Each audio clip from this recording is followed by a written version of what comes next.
আমি ইতিহাসের ছাত্র বিধায় আমার ইচ্ছা সকলেই ইতিহাস সম্পর্কে সঠিক এবং সত্য ধারণা রাখুক।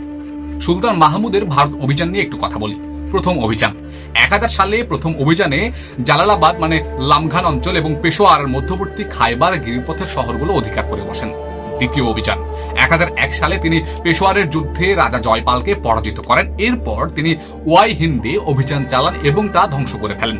ওয়াই হিন্দ ছিল গান্ধারা রাজ্যের সর্বশেষ রাজধানী। এটি বর্তমান পাকিস্তানের খাইবার পাখতুনখাওয়া প্রদেশে অবস্থিত। তৃতীয় অভিযানের কথা বলি। 1004 সালে তিনি ভাটিয়া আক্রমণ করেন। ভাটিয়ার রাজরাও এই যুদ্ধে পরাজিত হয়ে আত্মহত্যার পথ বেছে নেয়। বর্তমানে পাকিস্তানের পাঞ্জাব প্রদেশের সারগোদা জেলার ঝিলাম নদী তীরবর্তী শহর ভিরাই সে সময় ভাটিয়া নামে পরিচিত ছিল বলে বেশ সমৃদ্ধ। চতুর্থ অভিযান কি হয়েছে? 1006 সালে সুলতান মাহমুদ মুলতান অভিযানের সিদ্ধান্ত গ্রহণ করেন। মুলতানের রাজা আবুল ফতে দাউদ জয়পালের পুত্র আনন্দপালের সাথে মিত্রতা স্থাপন করে বসে। আনন্দপাল বাধা সৃষ্টি করলে ফলে সুলতান তাকে পরাজিত করেন এবং সে কাশ্মীরে পলায়ন করে যায়। এরপর তিনি পাঞ্জাবের মধ্য দিয়ে মুলতান এবং দখল করে ফেললেন তো মুলতান এবং নওমুসলিম নওয়াজ শাহকে মানে আনন্দপালের পুত্র সুখপালকে মুলতানের শাসনভার অর্পণ করে যান। পঞ্চম অভিযান নিয়ে একটু কথা বলি। 1007 সালে রাজা জয়পালের নাতি সুখপালের ইসলাম ত্যাগের খবর পেয়ে তার বিরুদ্ধে অভিযান পরিচালনা করেন। ষষ্ঠ অভিযানের আরেকটু তথ্য দিই।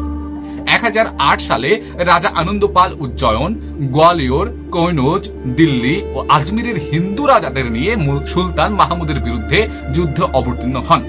আনন্দপাল হঠাৎ পলায়ন করলে সুলতান মাহমুদ তার পিছু নেন। পরে তিনি 1009 সালে বর্তমান ভারতের হিমাচল প্রদেশে অবস্থিত কাংরা পাহাড়ের নগরকোট দুর্গ জয় করে ফেলেন। সপ্তম অভিযান 1010 সালে সুলতান মাহমুদ বর্তমান পাকিস্তানের মুলতান জয় করে বিশ্বাসঘাতক রাজা দাউদকে বন্দী করেন। অষ্টম অভিযান 1012 সালে তিনি বর্তমান ভারতের হরিয়ানা প্রদেশের থানেশ্বর অভিযান পরিচালনা করেন। নবম অভিযান 1014 সালে তিনি পাঞ্জাবের নন্দনা আক্রমণ করে রাজা ত্রিলোচন পালকে পরাজিত করলে সে কাশ্মীরে পালিয়ে যায়। ফলে হিন্দু শহীদের শেষ সুরক্ষিত দুর্গ তার অধিকারে চলে আসে। দশম অভিযান 1016 সালে কাশ্মীর অভিযানে বের হন তিনি।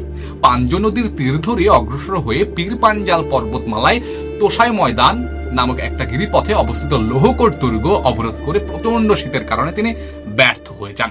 11তম অভিযান 1018 সালে তিনি ক্ষত্রিয়দের প্রাণকেন্দ্র হর্ষবর্ধনের রাজধানী কনৌজ মানে বর্তমান ভারতের উত্তরপ্রদেশে অবস্থিত সেখানে আক্রমণ করলে কনৌজের রাজা রাজ্যপাল আত্মসমর্পণ করেন এবং তিনি একই প্রদেশের বুলন্দ শহর আক্রমণ করে সেখানকার রাজা হরদত্ত বশ্যতা স্বীকার করে ফেলে।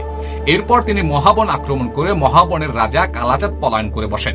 সুলতান মাহমুদ তার পশ্চাৎ ধাবন করলে ধরা পড়ার উপক্রম হয়, সে আত্মহত্যার পথ বেছে নেয়। এরপর তিনি মথুরায় অভিযান পরিচালনা করলে তাকে কেউ বাধা দেয়নি।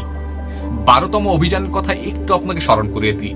1019 সালে রাজ্যপালকে একজন চন্ডাল যুবরাজের প্ররোচনায় অন্য হিন্দু রাজারা হত্যা করলে এবং ত্রিলোচন পাল রাজা হয়ে বসে। তাই সুলতান মাহমুদ ত্রিলোচন পালের রাজ্য আক্রমণ করলে সে পলায়ন করে যায় আবারও। 13তম অভিযান 1020 সালে সেটা ঘটে। 1020 সালে নূর এবং কিরাত গিরিপথ জয় করেন। 14তম অভিযানে 1021 সালে সুলতান মাহমুদ পুনরায় কাশ্মীর অভিযানের জন্য লোহারকোট দুর্গ জয়ে ব্যর্থ হয়ে যান। 15তম অভিযানের একটু তথ্য আপনাকে না দিলে পারছি না।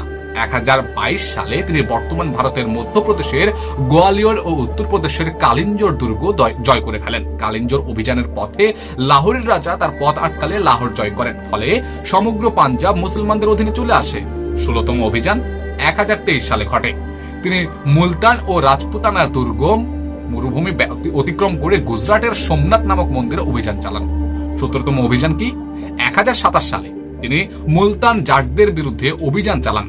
সোমনাথ মন্দির থেকে ফেরার পথে এই যাত্রা তাকে বিপদে ফেলে দিয়েছিল। এই প্রথম থেকে একদম 17তম পর্যন্ত অভিযান আমি আপনাকে শোনানোর জন্য চেষ্টা করেছি। যদি আপনি বুঝতে না পারেন তাহলে আবার প্রথম থেকে দেখা শুরু করেন এবং আপনি কি বুঝলেন সেই সম্পর্কে মতামত দিয়ে আমাকে সাহায্য করবেন। এবং যদি ভালো লেগে থাকে আমার এই বকবক আপনার কাছে, অফকোর্স শেয়ার করে আমাকে ধন্য করবেন।